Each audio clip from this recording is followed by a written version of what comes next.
Anyway, I'm going to have this session about Azure Automation in production. How many of you have used Azure Automation? All right. So that's good. It's almost everybody, or 60 or 70% or something like that. The idea is to get an overview of the different steps that you can do.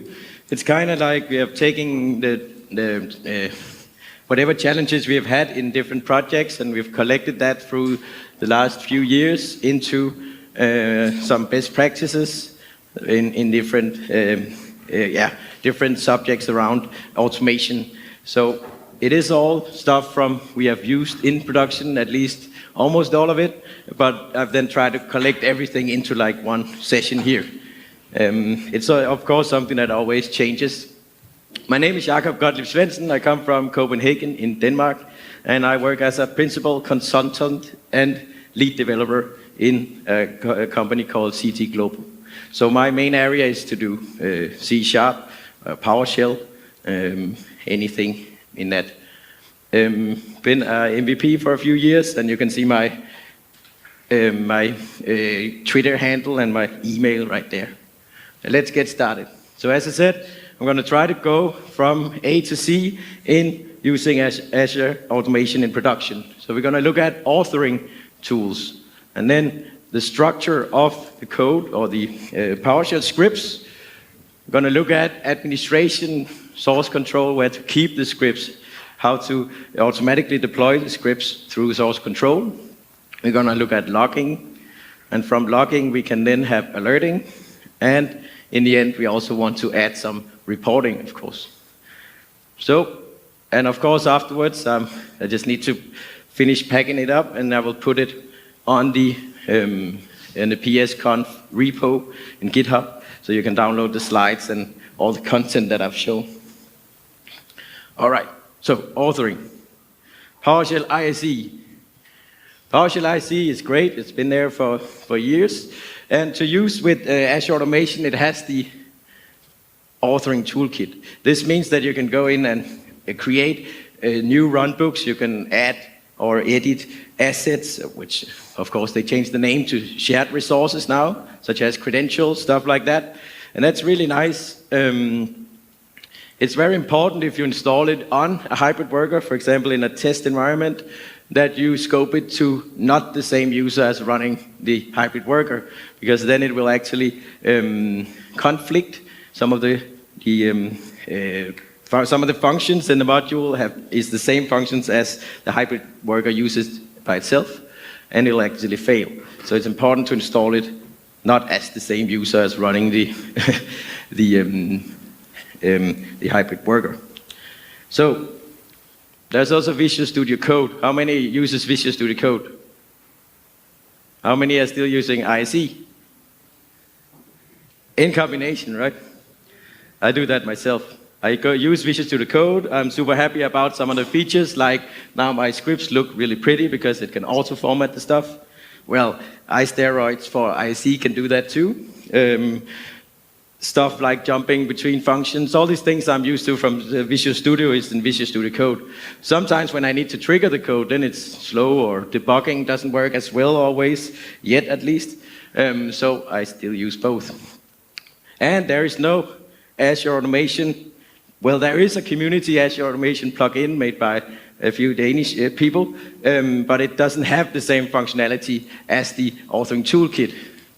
But what you might know or might not know is that you can actually use ISE to do the administration, and you can still run the code in Visual Studio Code, and it can still use these shared resources like the module is for. So, right, it's right, we don't have the GUI. Hopefully there will come one at some point. Yeah? About that, I was just in the talk with Steve in track 1, and he said that we're working on better integration with Azure Automation in VS Code. Probably will be using appreciative of PowerShell. That is nice. So they are working on, and I actually had heard, I just didn't know if I was allowed to say it. But thank you for that information. It's always hard to know when something gets public and what we can say and what we can't say. ISE for administration, VS Code for coding, right now at least, which means that you can use your favorite tool. VS Code, of course. And there is the community extension called Azure Automation. That community extension, you can create runbooks, you can create assets. There is some really nice features there. You can execute a runbook in Azure Automation, but you don't have the rich GUI of the authoring toolkit. All right. So just to show you here. Luckily, there wasn't any. I always have like a snap-in, Control J, and the first snap-in is the toolkit because I don't want it to load every single time. But yeah, here we can do anything with the runbooks, connect to any, and it is actually open source, so you can help fix it if you want to. For example, I have like 8 customers or something where my account has access to. And there was one of the customers introduced some kind of device compliancy policy, which meant my device couldn't log in, which meant that this plugin would fail because it couldn't log into one of the 8 customers when I tried to log on. So I made a very dirty fix in the code, which is actually in there now, I think. Yeah, but it's a really nice tool. But Visual Studio Code is also nice to look at. And the really nice thing is that we have built-in source control integration with some easy interface for that, so you don't need to use command line or any external tools for that. All right, enough about authoring. Next up is the structure of the runbook. And of course, I'm afraid to come to a PowerShell conference and say, this is my practices, and hopefully nobody brought eggs or anything to throw at me if you don't agree, because of course this is something for discussion, but this is an example of how we have done it in some projects, and I've then collected the things. I think I'll actually jump right into the demo here, and we take the slide afterwards. So the thing is, we decided to make one or more templates to start from. The reason for doing that is, of course, our scripts become much better quality. It's much easier to start up a script and have proper logging and comment-based help, for instance. Have especially about sending results back from your runbook to the whatever calls the runbook is something that we have worked on in different iterations. So what we have right now, and as I said, this is of course going to be uploaded to the repo on GitHub, and also my own repo probably, so that any newer version in the future will end up there. The thing is that we've created a module called CT Toolkit, which is on the PowerShell gallery. This module contains some basic functions, such as, let me show some of these, such as handling an event log, or we call it trace log. So we can run a command add trace log to add something to the trace log. And there's functions to write them to local event log because some customers wanted that. And for example, event log has a maximum size of 30,000 characters. So this one will actually break it into multiple event logs if you have a very long trace log. So functions for that. Also functions for using something I called an indexed table. I'll get back to that in a second. So a few helper functions and then logging functions. And most importantly is, on top here we have a class called CT return object. And the idea is that any script that is used by other scripts should return this object with some specific things, such as the input it received, the output that we want to output goes into the output property, right here. The trace log goes to the trace log. The status is our own status message, and if there is an error, it goes to the error here. This makes sure that even if we call a child runbook that is used by other runbooks, that when we get this back, even though the runbook failed, we will still get inputs back, so we can log those. We get any outputs that were already there. We get the trace log back instead of just an error message. Some people will say, why don't you just use the verbose log? because you can just click enable a verbose log. But anybody who's ever enabled a verbose log, which is probably most of you, knows that some commands just output, a gazillion million lines of things. It's like they were trying to write as many verbose log messages as they could, kind of competition. But this means that by making our own log, we can much easier control what we want in this log, what we want to have in the report in the end, and so on. So the script here, it actually uses this module, using this new way of importing module called using. This means that the class is available in the script, and this was actually required. Actually, on a normal PowerShell, it works with import module, but when you uploaded it to Azure Automation, it actually does a check for the classes used, and it said they're not available. So using this method instead makes sure that it is available when it checks the script. This means that we can actually go here and create this return object as the first thing. Of course, we have some examples here of the parameters, and we always use at least mandatory true and false, and also a type here. You can discuss if you want to set error action to stop in the script, but that's usually what we need to do. We have sections to define, shared resources like getting credentials from Azure Automation, and a region here for procedures, functions. And when we come to the main code here, there is there is a region here called main code, and this is where you want to put any code that is specific for what you want to do. So last year I learned a few tricks. One of them from Tobias' intro session, I think it was. First of all, we want everything to be in a try-catch, of course. This means that we can make our own logging of the error. Of course, in some cases, we want to make more try-catches inside the main code, but we want a wrapper around everything too. And an issue we sometimes have had is, what does your actual runbook output? And we really want to control that. So this little trick here called null equals dot sources with a space there, and then a scope here, which is an opening bracket, and in the end here we have a closing bracket. And a thing I always do personally is to put a comment with the actual line that this bracket is connected to. Makes it much easier to find.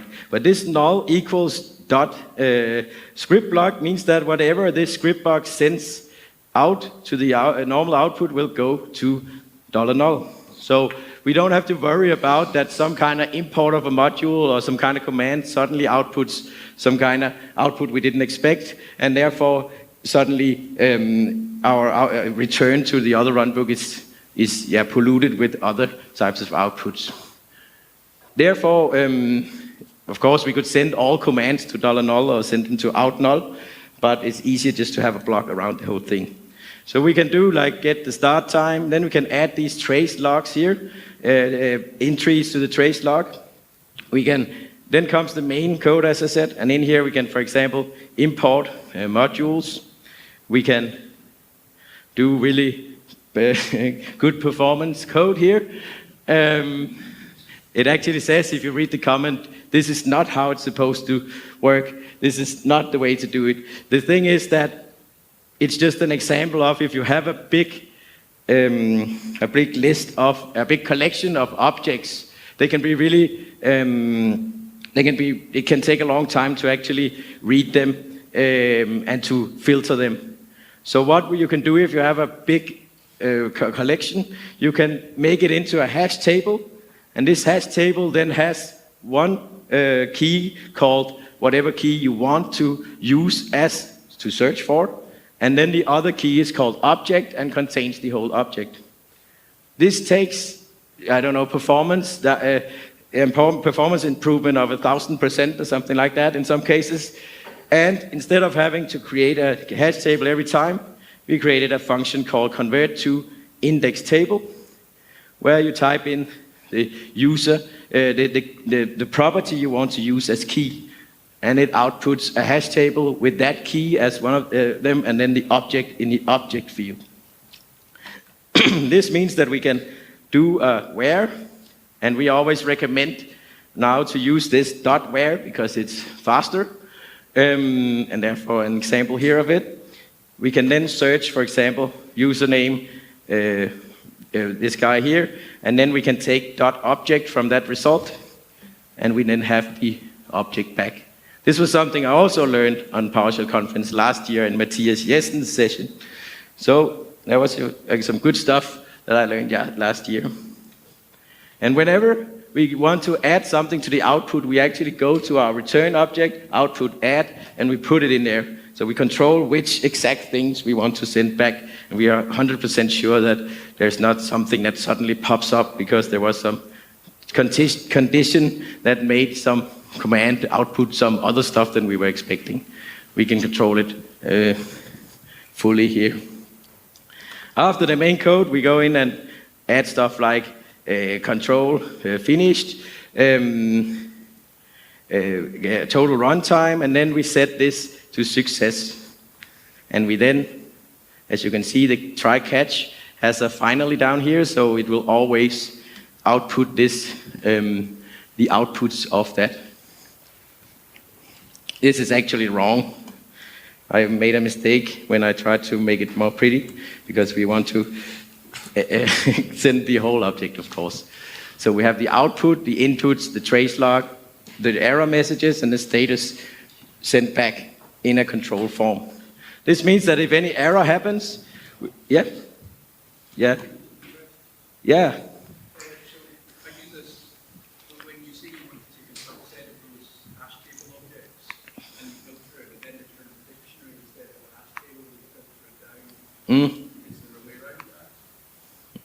I'm not sure actually. Yeah, so okay, the question is, if you filter down the hash table, you sometimes get a dictionary instead. I haven't checked that. Is that an issue too? Yeah, but a dictionary works in a very similar way though, right? So you can do very similar things to a dictionary. So I'm not sure that it's an issue actually. Okay, so if there is any error, we catch the error, and a long discussion, if you read on the net, is how to catch the error. We always use error 0, and then put it in current error, and then we can design our error message down here. We don't use $_ in the middle of the code, because suddenly you run some kind of where or something that suddenly $_ means something else. Therefore, get the error from error 0 or $_ as the first thing in the catch block, put it in your own variable, and then go from there. This one, we have two templates here. This one is meant to be triggered by other runbooks or other scripts. This means that this one is what we call a control runbook. So what it does is to output its output data, but it doesn't do anything with that data.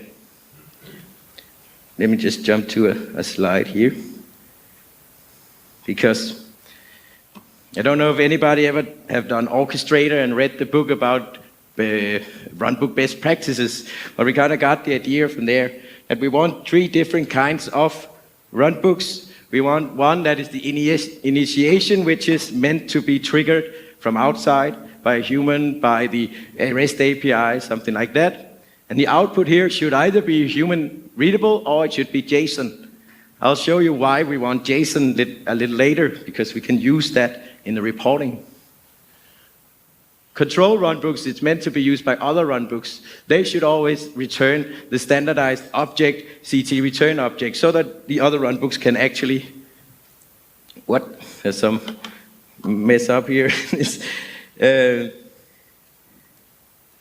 you go, fixing slides live here. A control runbook is meant to do something specific for some task that we need to do, such as creating a new employee, or it could be part of a flow, such as creating an employee's mailbox or a home drive or something like that. But it's then meant to output the object, not anything humanly readable, just the object with trace log and so on.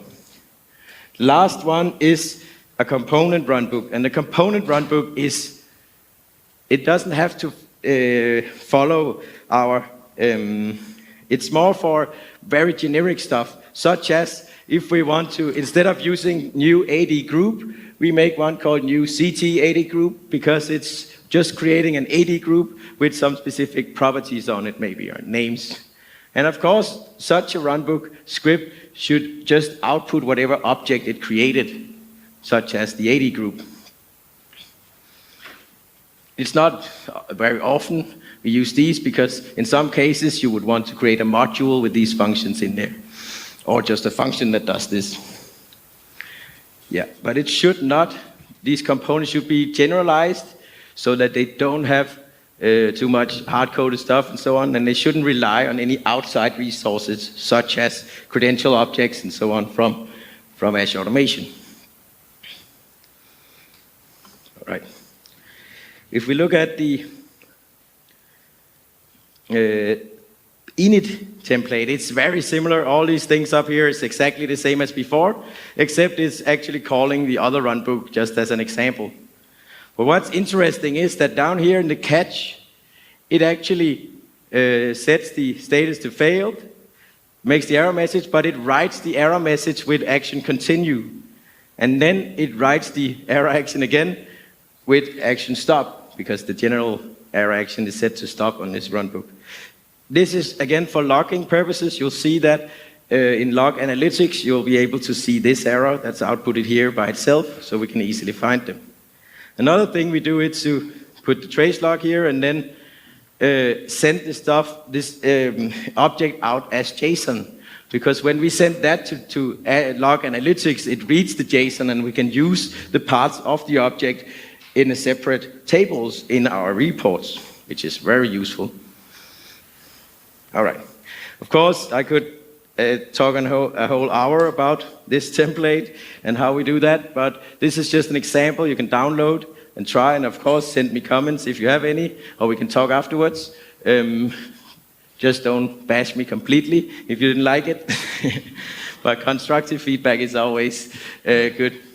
But there are some things we learned, because if you are running, for example, the hybrid worker, and you're outputting these objects and trace logs, and they can get quite big, and there's actually an issue if you get around 1 megabyte.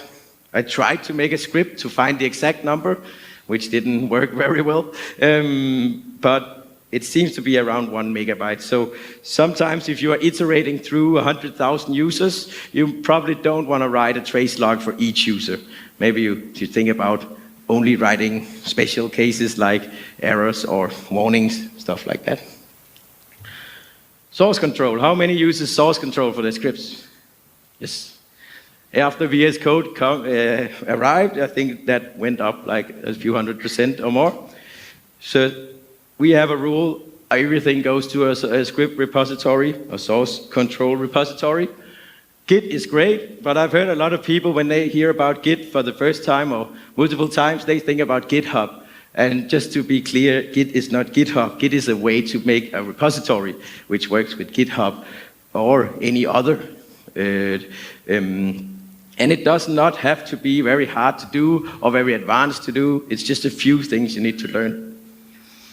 We use Visual Studio Team Services that are pretty happy about that, actually. No real issues for us, but the good thing about Visual Studio Team Services and automation is there is a script that Microsoft have made that can actually, on the event of checking in the code or pulling in the code with a pull request, trigger a runbook that then pulls the new changes into your machine.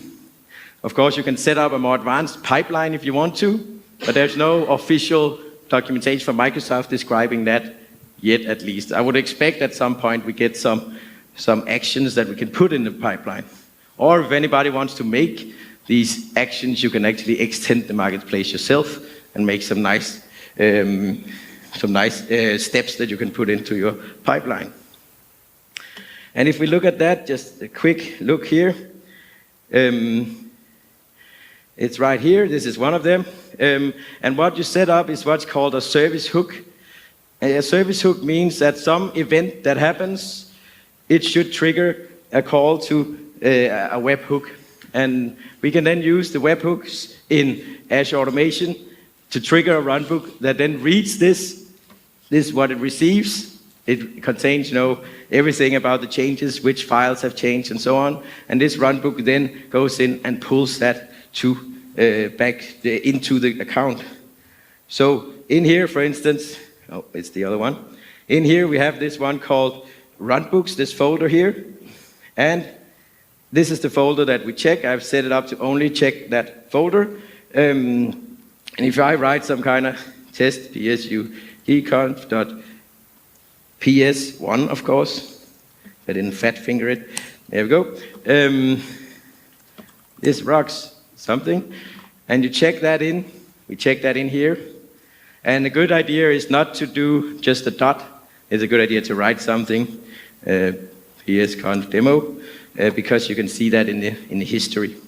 So as soon as I push this into, it triggers the actual service hook, which triggers the, there we go, which triggers the job, so it should actually be started right now.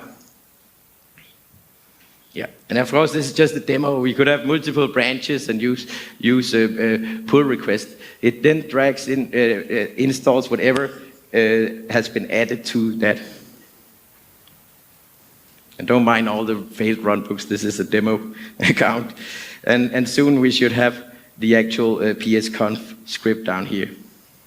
So, but we found an issue when we used the script from Microsoft because it only supported checking in directly to the branch and not using pull requests. So we had to update that script, and I must admit I haven't submitted a pull request for their open source project on it, but I will soon, I promise. For now we have, here's the script, pull request enhanced version by us. You can download from this middle link here, and then the guide to how to set it up is in the official documentation. And of course you can go and, I'll just let pictures, but you can download the slides afterwards. I'll promise to upload them before the conference is over, maybe even today. All right, yeah, logging. Generally in logging, I learned that it's better to log before you do something than after. Because when something happens, it goes like, okay, where did it stop? Because if it fails, you won't get that. Of course, it's also nice to log a result of something, but it's very important to log before you do something in a trace log. Optional, log after. Use a trace log variable, and that's why we made that little function in our script, or in our module, sorry. Yeah. Log analytics, how many are using log analytics? So in general, few. Are you using them for Azure Automation stuff? All right. Log analytics, formerly part of OMS, or well, it is still, but now it's part of the normal Azure portal as log analytics. We can very easily forward these logs that we have from the runbooks into log analytics. And what does that help? Well, we can actually save up to 2 years at minimum cost. And then again, if you are logging the verbose messages, you are paying for like, I don't know, 5 million lines every time you run a module. Maybe that's a bit much, but I mean, you will pay for much more if you have all the verbose enabled, because that's sent over there too. It has an advanced query language, so we can search our logs, we can expand stuff like JSON, we can use it for a lot.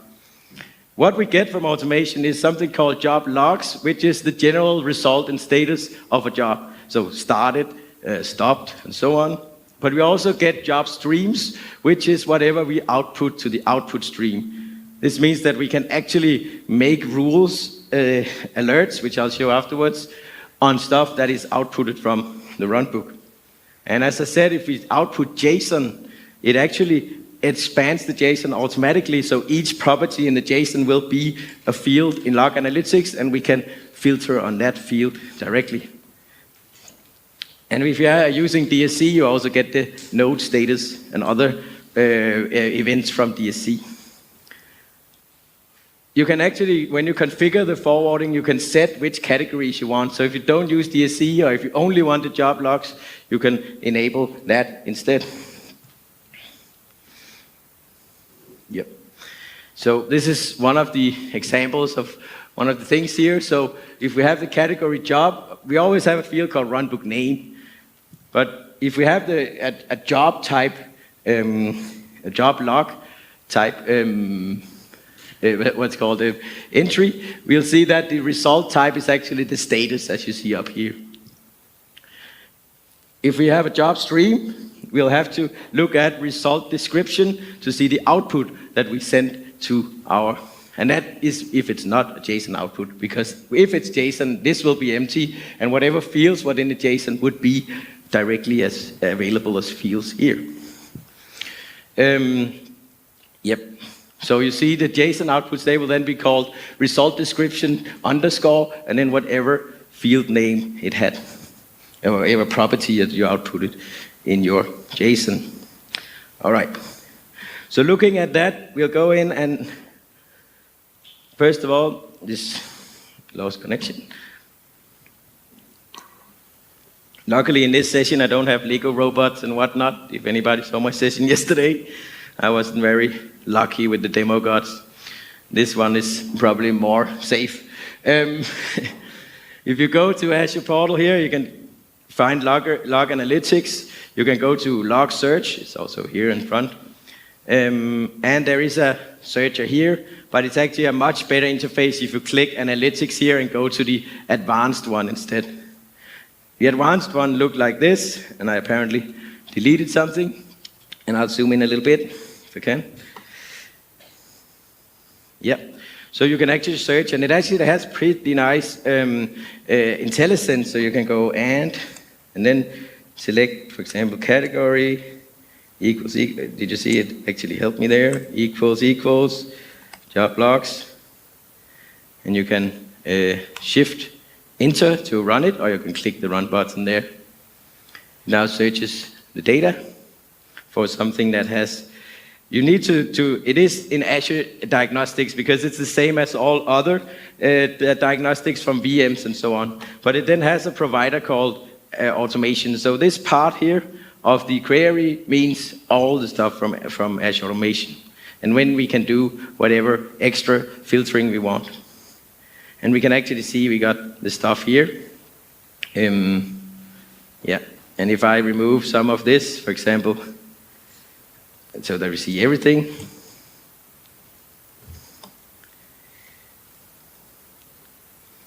Yep, and you can then see the stuff here.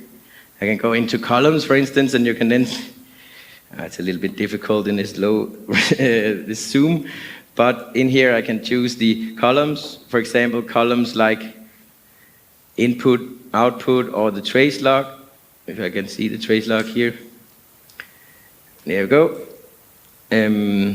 So the trace log is now outputted. Let's see. Right here, if I have any, of course. There is, of course, a lot of executions in this demo account that doesn't use our best practices because they were, yeah, that's stuff that's been running for ages. Yeah, so this means that we can actually use log analytics. And to actually enable that, there's, of course, in the documentation, but I've put a little script here. You connect to the account, your Azure account, then you need to find the resource. But you might think, why did I search for name automation and then do a where object that finds the name automation? Well, it's because they chose when they made that commandlet that it always does wildcard search. So I have two accounts, one called automation and one called demo automation. And if I write name automation like that in the command, it gives me both accounts. So they have not followed the normal practice in PowerShell, which is kind of annoying. Something that destroys your Friday night, right? No, so you just make a where object. It's not that bad. And then you can actually go and say, either get the setting if you want to see it, or you can go in and use the set instead, and you use that resource ID, and you set up the connection here. This one also has a workspace ID, which is the workspace ID that you can find in the properties of the log analytics account in the Azure portal. All right. So far, so good. This means that we now can have 2 years of logs. And you pay in log analytics per gigabyte, and it costs around $3, I think it is, per gigabyte. So logging this stuff, unless you are running a lot of runbooks, is probably not going to cost you much.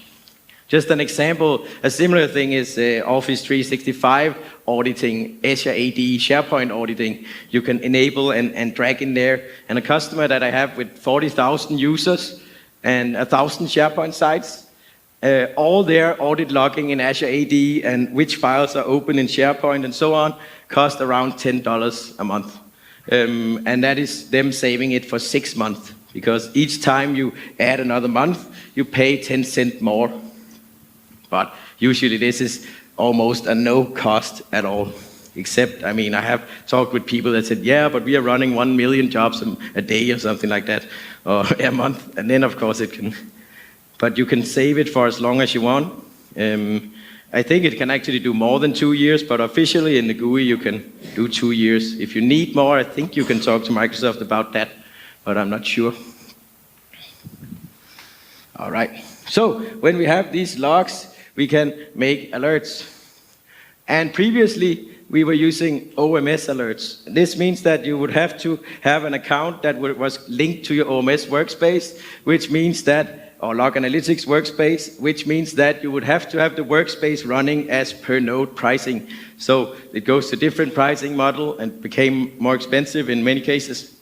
And there was also stuff about it. The account had to be in the same resource group. It had to be in the same location and whatnot. In the new Azure Alerts, which was GA like a month ago or something like that, we can now create automation, new alerts based on automation or on log analytics. So these new alerts, they have no requirements for linking anything. And you can make, for each rule, you can set whatever account you have in a subscription. That is, I think, maybe the GUI at least only supposed to have them in the same directory. I don't know if you can do cross-directory things. If you are created via ARM, maybe. I don't know. But otherwise, there is no requirements at all. You can just select Runbook and so on. There's 2 ways to do it. The monitor, one is actually really new.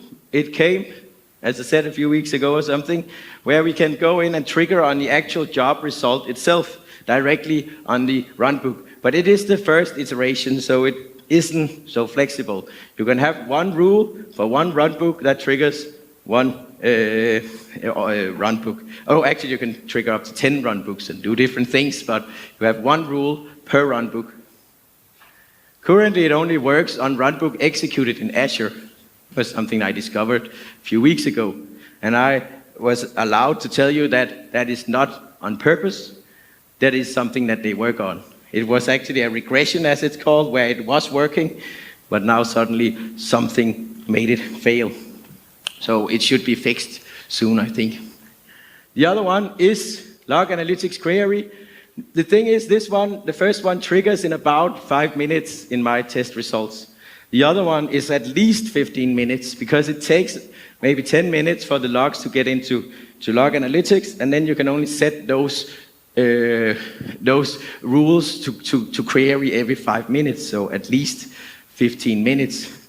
But it is FAF. Does anybody know that acronym? Oh, actually, I didn't know that. But I just created my own, so it's flexible as... And we have it in Dutch too, like flexibel wie Fig. So if you don't know it, I mean, it's probably because I came up with it like 2 days ago for this slide. It means you can do anything. I mean, you can combine, you can do crazy things in log analytics, which means you can do very flexible rules that calls whatever you need.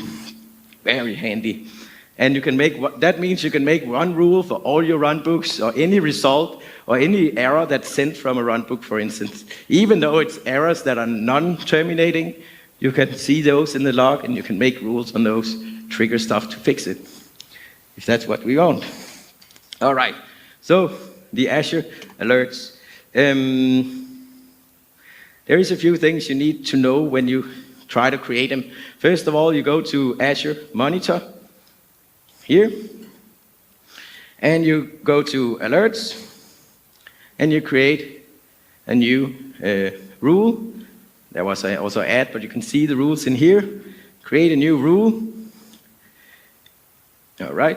You select the target, and the target is the automation account. So you select the automation account. Here we go. We'll say resource type, automation account there. Then you go to criteria, and this is the important part here, where, and I have a slide that describes it afterwards. In this one called, maybe I should zoom in if I can. Come on, zoom. There we go. Here, signal type metric, there is this one called total jobs. So if I select that one, it'll look at my data for the last 6 hours, and you can change this to 24 or 1 week.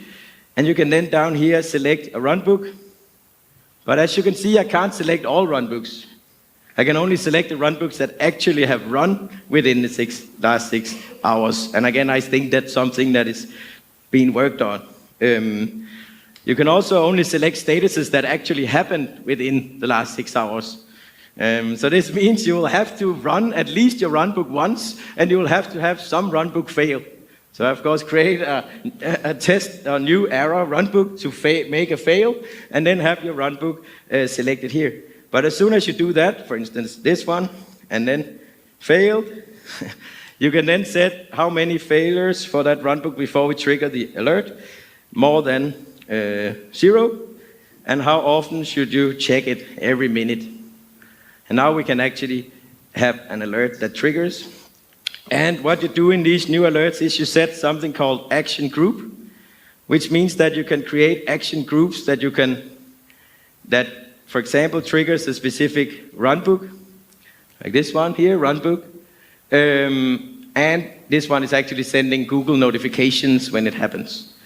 So that the Google Home can say, hey, your runbook failed, and get you out of bed Saturday night or something like that. A little tip here, at least for now, is to actually write the runbook name here, because the result you get from the alert contains that, but might not contain all the information that you want. Yeah. So when that's said, that's how you create an alert, and when you trigger it, it can then trigger a runbook. And of course, I made a little example for how to handle the result.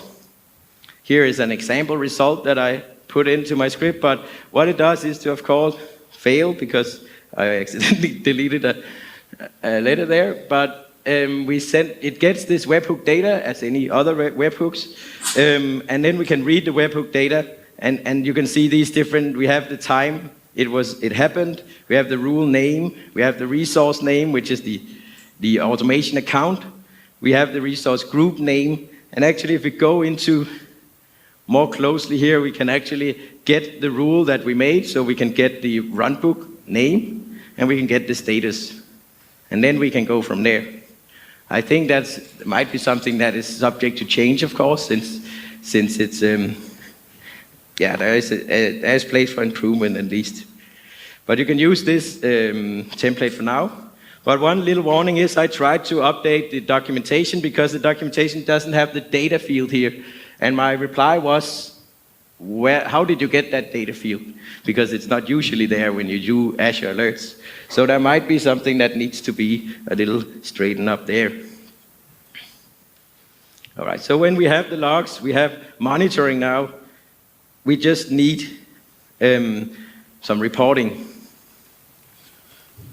Yeah, it's just said what I just told you in the demo, so you can easily download the slides and do the same. And a little example there. And that's also a runbook example for log analytics results, because it's different, but that's from the official documentation. Reporting. You can make reporting with PowerShell. Generate an HTML file or an Excel sheet. I don't like that particularly much, but if you have to automate something, sending something like a status message after a night of patching or something like that, that's really great for that, because PowerShell, of course, for the win. But, I mean, sometimes it can be nice with a GUI. Sorry about that. So I go hide in the corner before you throw stuff at me. Otherwise, if you really like a nice surface to actually look at your data, Power BI is great. How many have used Power BI? I mean, if you have a big Power BI project, you kind of feel sometimes like, if anybody's seen A Beautiful Mind, the movie, with this autistic guy who sees patterns everywhere.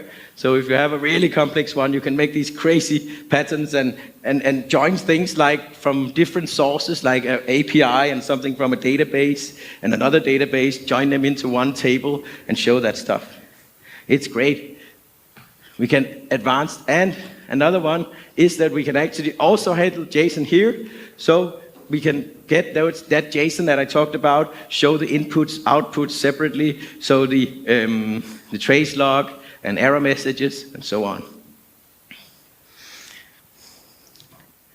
So we'll make a query in Log Analytics, either to get everything or get specific things, and then you click, let's see, you just click up here when you have the query, and it says export to Power BI. For some reason it doesn't right now. I think it was. Yeah, so you can export to Power BI, but there is this thing, yeah, right there. But there is this thing here that you select here, last 24 hours, last 2 days, 7 days, a custom range. And if we want to make a report with all our data, we want the last 2 years. Custom time range don't work for that because you set a start date and an end date. That doesn't work. It needs to be it needs to be dynamic. So what we need to do is to create a query that actually contains this where in the end that says pipe it over to where time generated is less than newer than 730 days, that is 2 years. This means that whatever the you'll see actually that when I do that in here, the GUI changes actually. If I run this, let's see, or maybe I need to refresh. Yeah, see, it says set in query. So now we don't use this one to select the actual time range. We can write it in our query, which means that we get all our data here. Well, it only shows the first 10,000, but you saw it load pretty quickly. So we can use that as Power BI. We click here and we get an M query, as it's called, which is a text that you can copy into Power BI so that it can show that. All right. So now we are ready to actually, I'll just switch around here, do the demo. Ta-da! It's a beautiful slide, huh? Because this is the Power BI stuff, and you can, when you do Power BI, you create it in Power BI Desktop, which is not the place you want to actually look at your data. At least not if for yourself, of course, but if you have end users or somebody who's not into this, this is not, because you can easily mess up things. This is the designer, you would call it, right? But we can actually make cool stuff here, and then we can upload it to our Power BI namespace right here. And I can actually make it bigger like that. This means that we can actually go here and we can make cool stuff like listing the jobs here, different jobs. So if I, for example, select my demo from the template, or we can select anything like, well, should be some, like the robot here. We can see the robot jobs. Whoops. We can actually select only this one, and we can see the logs down here. We can do, you know, like stuff like different dates. So we only see the job from that day, or whatever dates you want to choose. Right now I have, you know, from start of March. And another cool thing is that you can then put filters like this, so we can only see the failed ones. We can have the failed and the complete, or the completed ones, or both of them. It's actually very flexible. Here you can select if you only want a specific account or any subscription here. So we can easily sort this by the job streams that has type error. We could put here and make it red so we can see any errors that happened in any time period. And what I did was also to make a new table that would calculate from the start event to the end event how many minutes each of the seconds, which is here, each runbook we're using, and then from that we can calculate how many minutes we used in total. And the last thing you might not be able to see is right here. This is a link. You can actually make a column that has a link, and this link is for a Azure function I made, which in turn triggers a runbook. So if you click any of these links here on a job, it will re-trigger the job with the same parameters. So if we had failed runbooks because we had like credentials that were expired passwords, well, you can just click here, or somebody can click here and you can re-trigger the job with the same inputs. And of course, I don't have time to show all that, but I do have placed in the stuff you can download, there is the Azure function code, which is here. We just send a job ID to the Azure function. We trigger then the webhook here. And then the runbook here is the run that goes in to our jobs, logs in, you see the account here, gets the job, figures the parameters of the job, modifies the parameters into a hash table, and then starts the runbook again. So for instance, we have a product we sell where people can do trial accounts. And if there's already a trial account from the same company, we will not create a new trial account on top of that. But we will get an incident sent to us that says, please try to get a trial account, but they already have a trial account in that company. So what would you want to do? Well, we just click the link, and then it re-triggers the job with a false parameter that says override the old account if you want to do that. So it's very powerful to use and stuff like that. Power BI here, you can, as I said, show different things, nice graphs. You can actually also make drill in, so you can right-click here and drill into that job's details, make some kind of other view that shows the, well, that was not a really cool or some kind of old result. We can, for example, go to this one. You can see that and put in whatever you want. You can also do stuff like charts of how many minutes we are using. And if you just drag in that field that I made for the total minutes, it actually automatically makes a drill down, so I can drill here into quarters, into month, into days of the month. So it's pretty neat. You can also look here at the usage of minutes per runbook. So we can see which one really uses stuff. And I decided to put a date filter there, so we can go to a specific date range and see which runbooks used whatever. It's just some examples I've made so that you can see different things.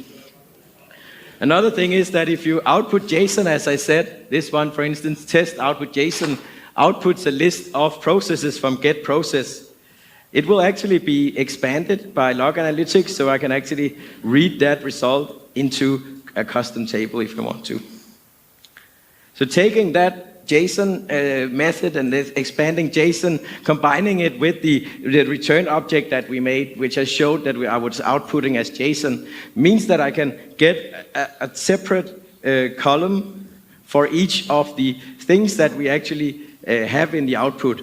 So I can make a view like this that has runbooks here, my own trace log here, inputs up here, and outputs here.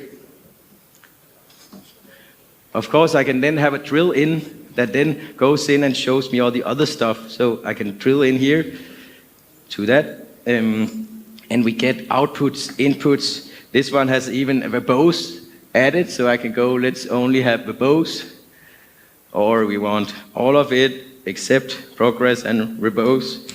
So you see, you can really easily manipulate the data.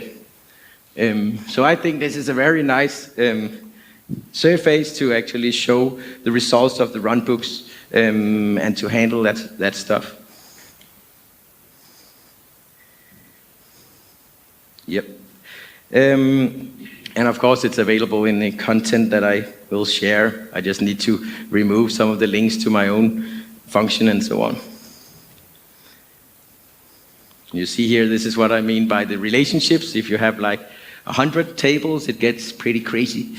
But it's actually really powerful.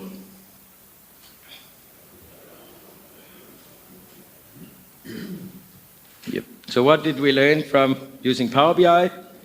Well, the JSON output is automatically expanded. When I discovered that, I was like, what the fuck? I mean, why are you doing that? I didn't ask for it. Can I disable it? And then I thought, oh, maybe I can use it for a good cause here. I can maybe take advantage of that feature. And that's why I outputted the return object as JSON instead, and then we could get all those data separately. You can set the time range in the query so that we don't only get the last 7 days or how many you want. But that's about it for reporting. A little, since I have enough time, last year I started a project alone, and then I put it on GitHub, and then some like Stefan Stranger has helped. It's a module to import and export runbooks, so that you can export the runbook and it will automatically export all other runbooks that the runbook is dependent of. It'll also export all the assets that it uses into a folder, so you have like a package that you can then take to another customer or go from your test environment to your production environment and easily import everything. And if you want to help continue work on it, of course you're welcome to join. All right. So summary is authoring VS Code rules, but ISE is still useful.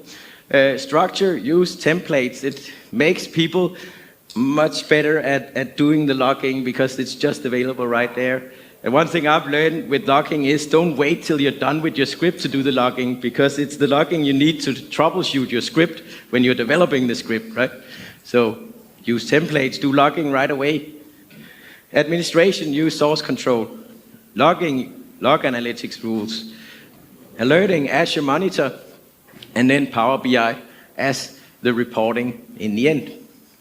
So this was kind of my all the way 360 tour of how we do Azure Automation and how we will do Azure Automation in our company in the future.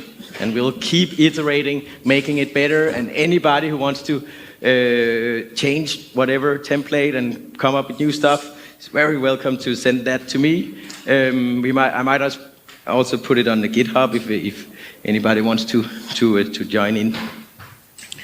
Yep. So, questions? Any questions before we end?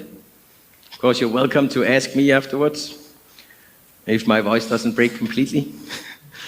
But otherwise, I'll just say thank you for coming, and I hope it was useful for what you, or inspirational for what you need to do.